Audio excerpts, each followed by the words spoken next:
The biggest issue I hear is just literally the cost. The cost of housing has gone up so much more than wages. For the first home buyer guarantee scheme, Yeah. The issue is the price cap on this is $900,000. In Wentworth, the median apartment price is about 1.1 million. You're allowed to access $50,000 from your super. We've heard from young people that that's really going to make a massive difference for the deposit. G'day everyone, it's max.white from Loan Market Double Bay. I help a lot of clients purchase, refinance and invest in property.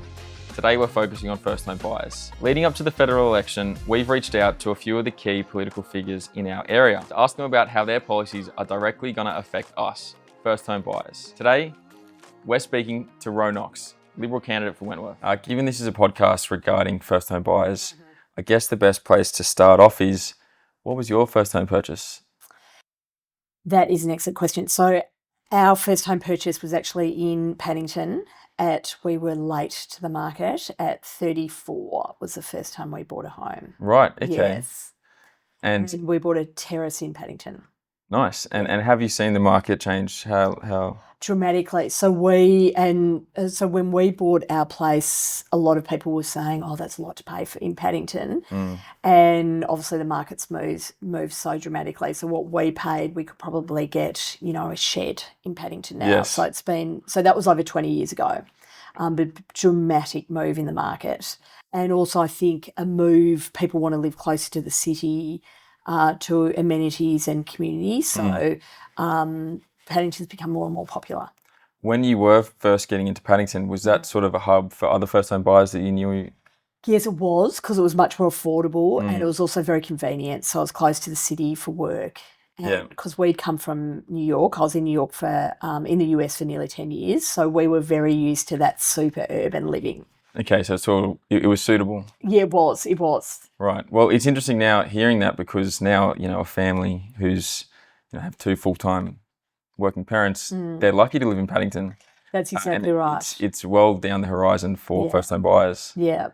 So we were very lucky, and we were just at that moment in the market where there was a big dip, particularly in Paddington. Right, okay. And for first-home buyers, what do you see the biggest challenge is facing both people in Wentworth and also for people nationwide? Yeah, so obviously stamp duty is a big hurdle, which is a state tax. But people talk to me a lot about the expensive stamp duty, and that means also that transaction cost means people aren't flipping their properties. Yeah. Because it's so hard to move. So people also aren't downsizing, because if they want to move into an apartment, the transaction costs around doing that. So that's obviously a state tax that federal can't do a lot about. Yeah.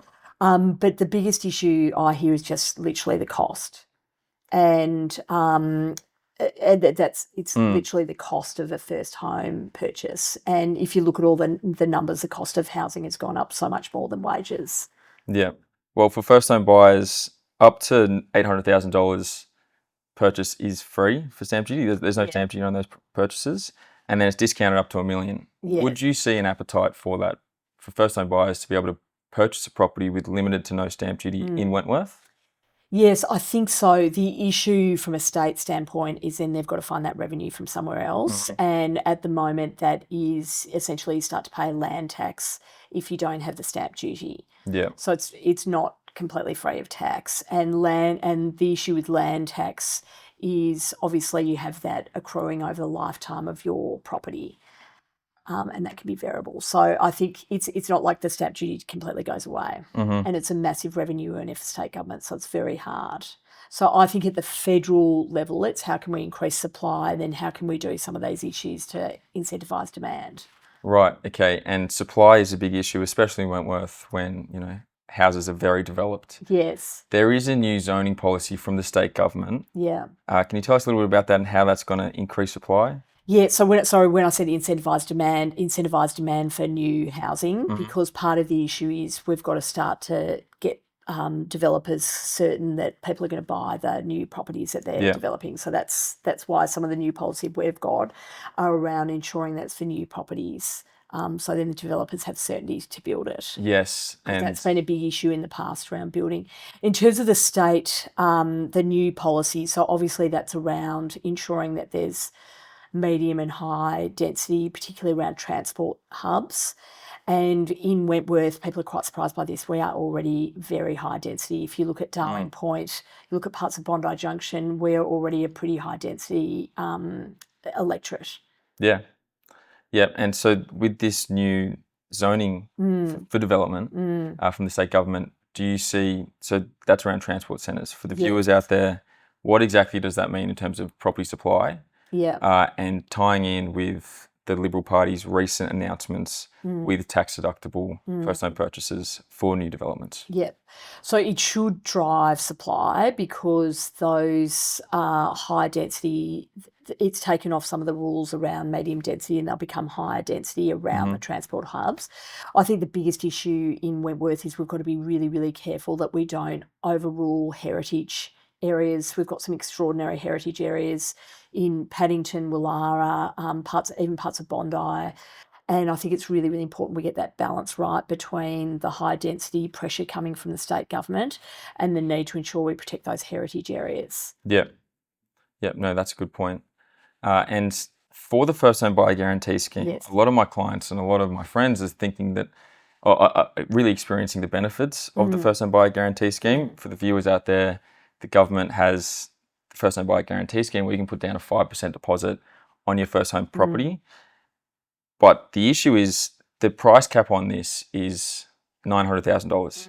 Now, as you probably know, in Wentworth, the median apartment price is about 1.1 million. So for young people who grew up in Wentworth and are not wanting to move and change their networks somewhere else in Australia, do you have an appetite or what do you see changing to sort of help young people in Wentworth stay connected to where they grew up? Yeah, so this is the thing I hear all the time is a lot of parents say their kids won't be able to live in the same places where they grew up and then their grandchildren won't be anywhere close to them.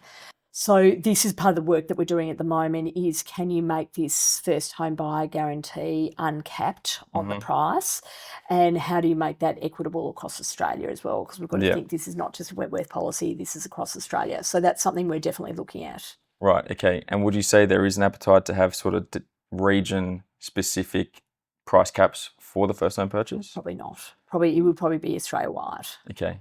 Yeah. Right, that's interesting. One of the biggest issues that I'm seeing with my clients being first home buyers is the deposit hurdle. Yeah. Now, for the viewers out there, you need a 20% deposit to avoid a really high interest rate and not having to pay lender mortgage insurance, which is a huge cost, which is out of the borrower's pocket to insure the bank on your default.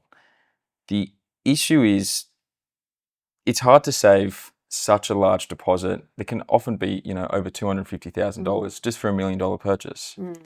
With this current cost of living crisis that's going on, there's a super scheme going on in the Liberal campaign. Could you tell us a little bit about that and how that's going to help people get over this hurdle? Yeah, so you're allowed to access $50,000 from your super, and we've heard from young people that that's really going to make a massive difference for the deposit. And then once you sell the home, you then put that 50,000 back into your super. Right. Okay. Is that because there has been a super saver scheme in the past, but it had to be voluntarily nominated out of your pay? Is this going to be something similar where you sacrifice your pay, or is it something that is already coming out of the 11.5% which you're paying to super? It's essentially you're able to access your super that you've already earned. And the reason why we put it at 50,000 is because we're speaking to a lot of young people. They typically don't have a huge super balance when they're just starting out. Yeah. So 50,000 was a very reasonable number to help with the deposits. And we also heard from real estate agents and young people that the gap they were missing by was about 50,000. So that's why we came up with that number. And we've had really, really positive feedback from people because they feel it's their money that they've earned. So they should be able to spend it in the way that they'd like to. Yeah. And as we know, property has been the biggest wealth generator for Australians for a long time. Well, about 65% of wealth in Australia is property. Yes. So it is a big thing to sort of distribute and nominate to yourself. So the other thing I'd say just in terms of the broader policy, because we talked a little bit about incentivising demand for new builds to make sure developers have have the incentive to build, because part of the issue for developers is they don't know if the demand will be there. So that's why we're trying to push to the new developments. The other piece on the demand side is we're going to cut migration by 25%, just to help with that demand piece, to bring that down too, because it's not just a supply game around housing. We need to do both sides. Yes. So that's why that's the other big federal lever is around immigration. So we'd be looking to cut immigration by 25%. Right, okay. And one of the big things which both the Liberal Party and the Labor Party have come out with recently is no foreign purchases with it for the next 2 years. For 2 years, yeah. That's sort of especially relevant in the top end of properties for Wentworth. Yeah. How do you see that affecting both the top end and a flow-on effect to a first-home buyer sort of market in Wentworth? Do you see that flowing through at all? Well, I think it does help with supply, because that might mean that that non-foreign entities are buying that top of the market piece, and so maybe they're not lower down in the market because maybe it might equalise the pricing. But I think it'll be interesting to see how it plays out. We've obviously had a lot of feedback in Wentworth in particular that there's some land banking going on, and so then people land bank but they're not actually living or resident there, and that's just taking houses off the market.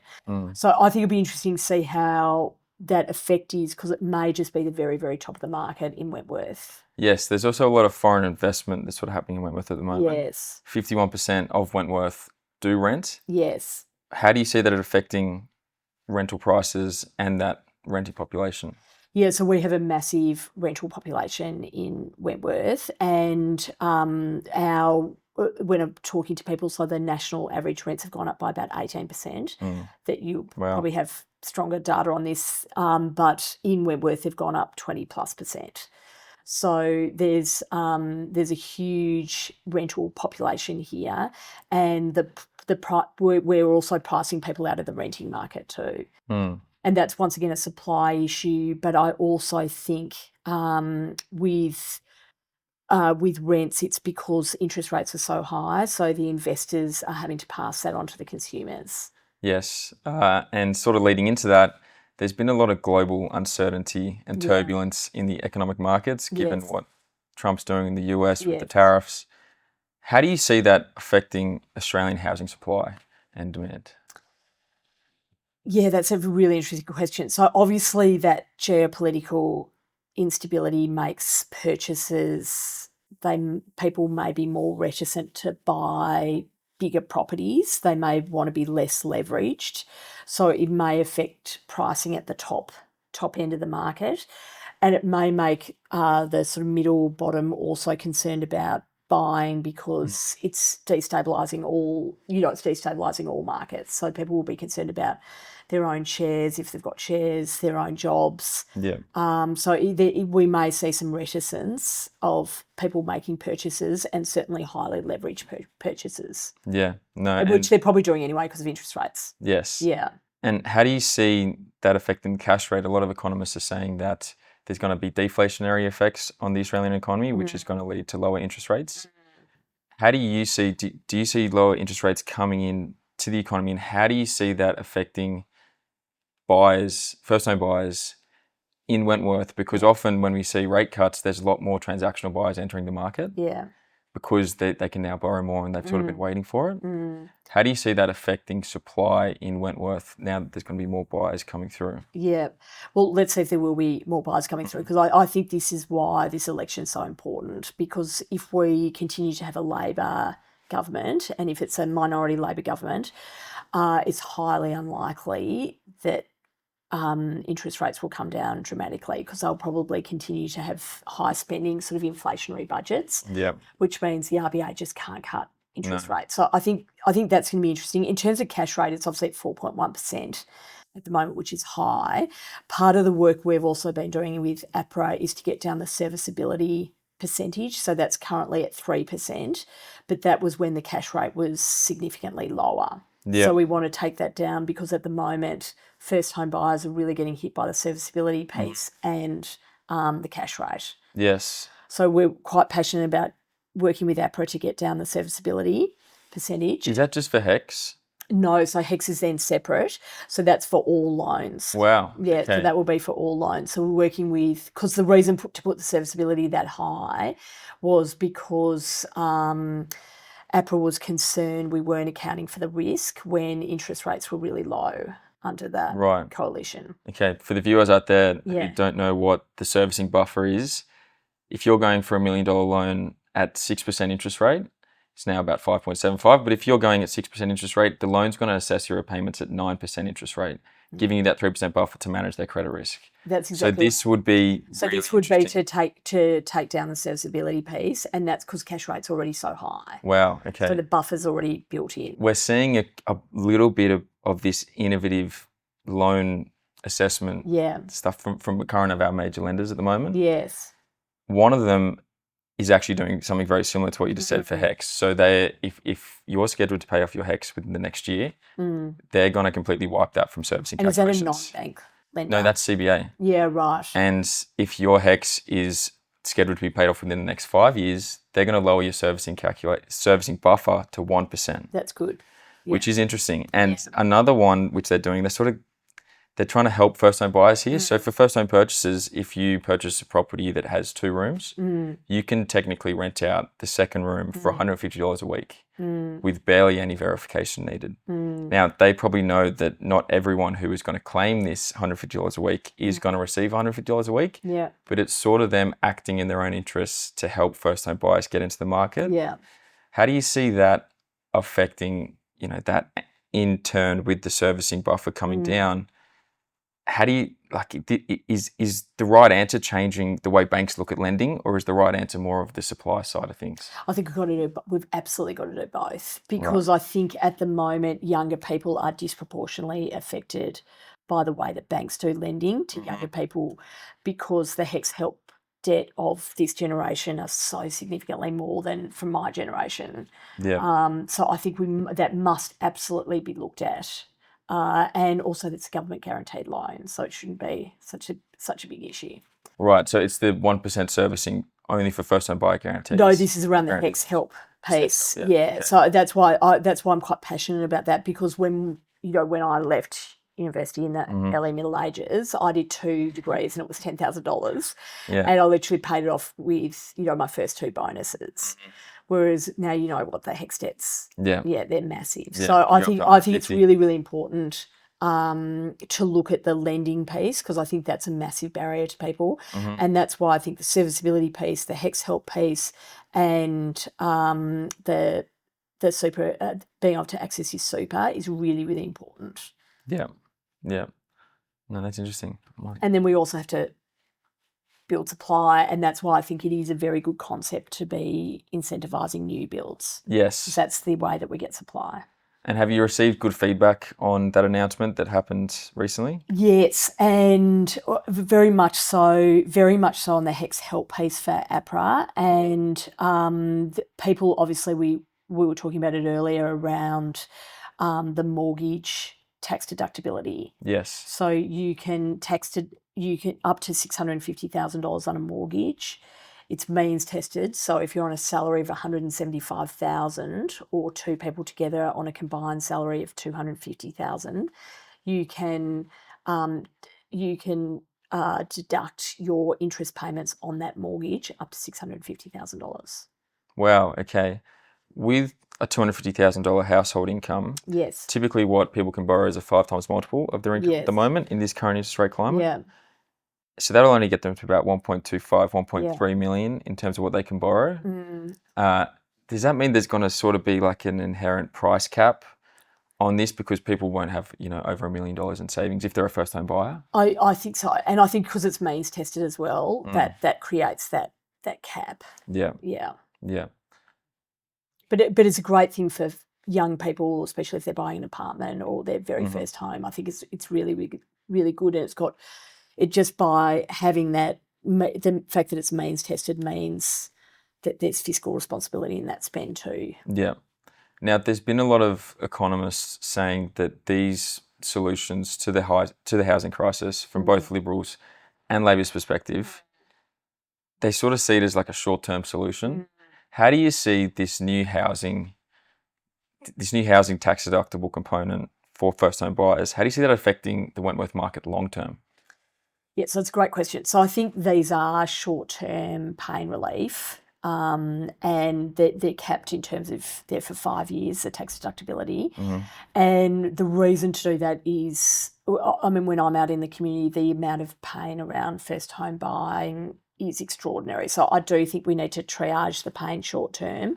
Yeah. But then there's obviously a much longer term strategy around the 5 billion investment in infrastructure, ensuring that we start to build these, these sites outside of the metropolitan areas as well. So these greenfield sites, there's a whole longer term strategy, housing strategy around that too. Okay. So Max, when you have first home buyers, are you finding people are also moving in to try and renovate older properties too? And are you hearing that renovation prices, because they've obviously gone up because of supply costs for building, and also with CFMEU have pushed up pricing of labour across the country. Are you hearing young people are less likely to want to go in and renovate now? Are they looking more for a new build? I'm seeing a lot of people who want to buy around Wentworth and stay close to their network. Yes. They're really getting frustrated because the properties which they can afford do need a lot of work. Yeah. And they are getting more and more expensive. Yeah. And so often what they're doing is just rent vesting, which is where they rent and then they purchase interstate as an investment property and put their savings towards that, which a lot of people are finding quite frustrating. So if there was a solution to, if for young people to get into the market, they're going to have to buy something which is a little bit less than what they want. Yeah. What capacity is there from a federal standpoint to make construction and renovation more affordable? Labor's a massive cost at the moment, and there's also a huge number of regulatory costs. So there's been a lot of red tape and green tape put in by this government, which is making construction much more expensive. And then obviously there's been all the issues with the unions. So the CFMEU in particular is driving up labour costs across the country. So a couple of things around that. So we would be looking to ban the CFMEU as an organisation if we get into government. Would be looking at re-establishing the Building Commission, which ensures integrity across the building industry. Two very important pieces in terms of managing labour cost and managing corruption on work sites. And all of those, that labour filters down into the smaller developers as well. And then I think the other piece is around migration. We talked about it earlier, is ensuring that we're getting the right skills in to be able to build all these new homes. So part of the reason why we've got to look at the rebalance of the migration policy at the moment is we've got to be getting in those good skills that can be builders, plumbers, etc. And then the other piece is investing in the education of people going to trade schools. Yeah. Because we've also got a massive deficit in Australia around some of those the trade pieces. Is that because TAFE is getting more expensive? So TAFE under this government is actually free, but the trade schools are where we sort of need to skill up, and we just haven't made it appetising for people to want to go. Right. So we're sort of pushing everyone to go and do building at university when we should be pushing them to go and learn a trade. And that's something that we'll be investing in quite heavily. And Ro, one thing to leave to the viewers out there, my first home buyers, you have three daughters of yourself? Two daughters of yourself. What advice are you going to pass down to them for them to get into the market locally? That is an excellent question. So we always say work hard. So they've got to work hard at whatever their professions end up being. And I think the other piece is we've always taught them about fiscal responsibility. So make sure, we've got one daughter who's working at Betty's Burgers, make sure that you save as much of that hard-earned money as you possibly can. And we'd be suggesting to them to try and get into the market as soon as they can, even if they buy something really small. Yeah. And I think the other thing, Max, is this is why it's important that negative gearing and some of these tax incentives are not taken away by a Labor government in the future. So that's also sort of a risk if we get another Labor government, because this negative gearing helps to ensure that we've got investors buying properties that they then rent out. Yes. Well, I think Has Labor come out saying they're going to do that? Or They've said everything's on the table. right, okay. And from which the Teals have as well. And obviously because they're providing such a big spending budgets, they're going to have to find the money from somewhere. Yeah. So I think that's sort of the other thing that will definitely influence property markets too. Back to the 51% of Wentworth are renters. Yes. How do you see that affecting the rental market if investors are sort of shot out from buying properties because of this negative gearing aspect? I think it will mean there's much less supply, or the supply becomes much more expensive. And I think there's for renters. Yes. And I think there's a bit of a myth that big businesses own apartments when in reality it's most often sort of mom and pop small investors. Quite a lot of the tradies own, like they go in, do up the apartments and then they rent it out and that's a revenue earner for them. Yeah. So if they, I think it'd be quite dramatic if you take away the negative gearing piece. Thank you, Ro, for coming on. No, thank you so much. An absolute pleasure. Yeah, excellent.